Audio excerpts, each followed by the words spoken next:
What's going on, everybody? 3D Needs here, and today we'll be reviewing the brand new Creality SpacePi X4. So essentially, this is the filament dryer, but it has two different chambers, and you can control each side. Let's open it up. This is an unboxing and review. I still clearly haven't opened it. I have no idea what to expect, so let's get in it. Box cutter, where are you, box cutter? So, package came less beat up than my K2 Plus. But also a spider box. Alright, so obviously first things first is the user manual. And what is this? Power cord. Yep, power cord. Alright, it's packaged easily. Comes off. This one big here.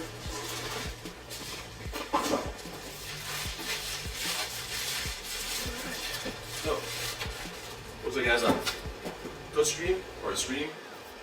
Supposedly it's touch screen, so we're going to try unlock on. Okay, let's get out of the bag. That's nice.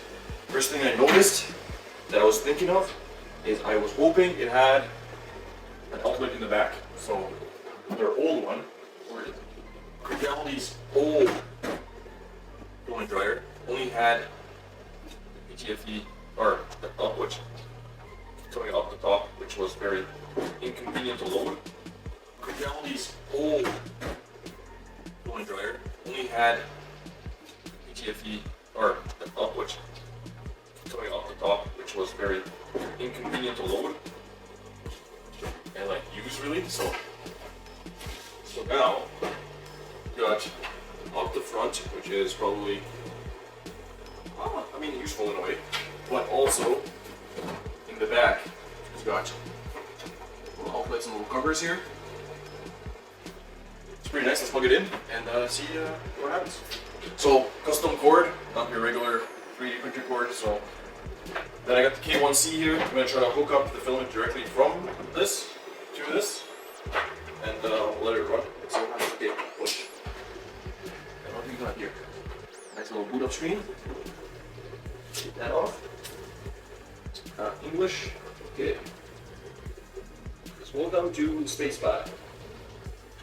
So by the looks of it, I'll get a different camera angle here. Turn it on. We are presented with their logo. And then it looks like the right chamber and left chamber. This is my drawing. Oh, this is the presets. You can go in here, set up your presets, set up the temperatures and all that stuff. And then what is this? Auto drying. With auto drying enabled, the system monitors the chamber humidity and starts drying. Okay. So auto drying is, with auto drying enabled, the system monitors chamber humidity and start drying if exceeded the threshold.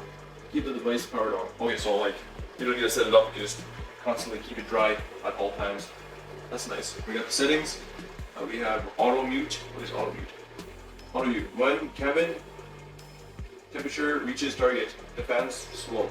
Okay, that's nice. Got lighting while drying. Lighting.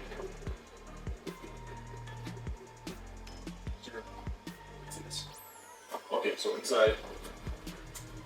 Warning, please remove desiccant. Oh, it does have lights. You just turn on the lights. Screen off every 2 minutes. What?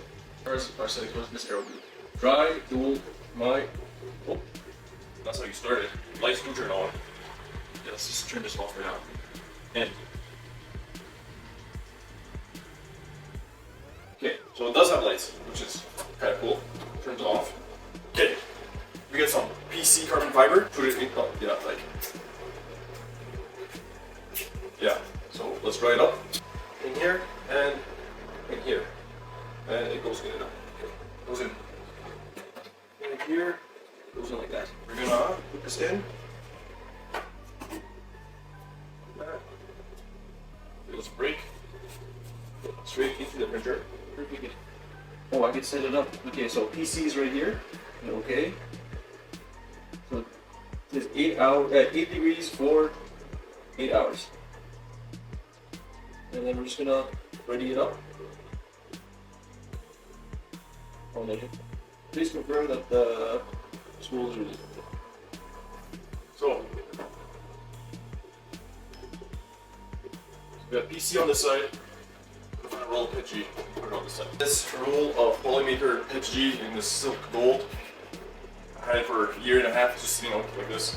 Like I said, it's pretty dry here, but still, what PETG could get. We got this side set up for 85 degrees. This side set up for 65 degrees. The screens show what the current temperature is. So this side right now is at 80 degrees. This side is on 65 degrees. So this side right now is at 17%, and this side is at 22%. And down here it tells you the time remaining on each one and the percentage.